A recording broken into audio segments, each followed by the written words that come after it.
Assalamualaikum warahmatullahi wabarakatuh.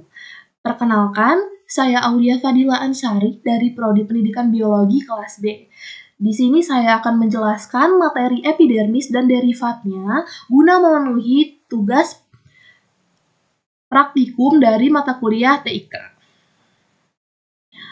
Sebelum ke struktur epidermis, kita harus tahu nih, apa itu epidermis?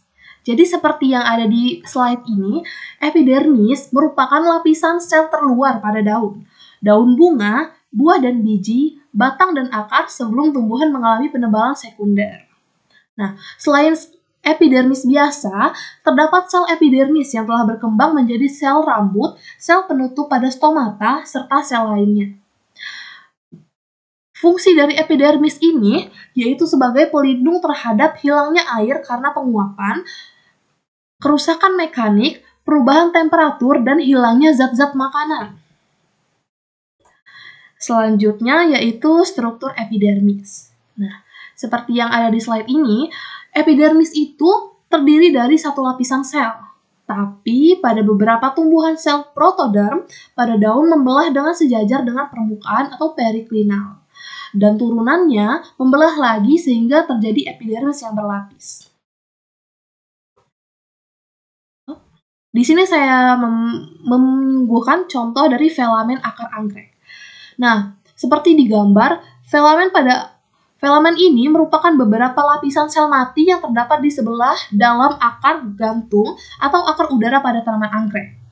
Filamen ini berfungsi untuk menyimpan air atau menyimpan udara. Epidermis beserta filamen ada yang menyatakan sebagai epidermis ganda atau multiple epidermis. Jadi, sebagian besar dari epidermis ini terdiri dari sel-sel yang tak terspesialisasi.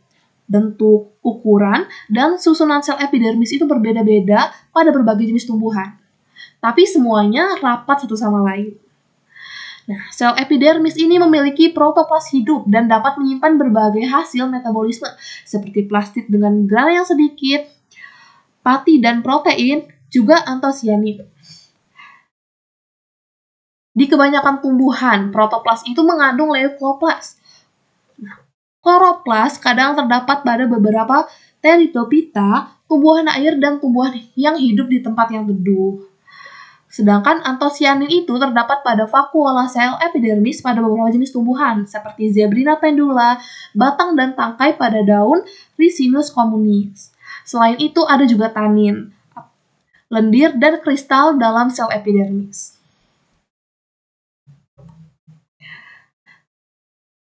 Selanjutnya, ada derivat epidermis. Nah, apa sih derivat epidermis itu? Jadi derivat epidermis merupakan suatu bangunan atau alat tambahan pada epidermis yang berasal dari epidermis, tapi memiliki struktur dan fungsi yang lain dengan epidermis. Contohnya stomata, trichomata, sel kipas, litokis, filamen, sel silikat, dan sel gabus jaringan air.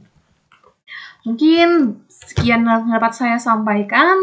Mohon maaf jika ada salah kata. Wassalamualaikum warahmatullahi wabarakatuh.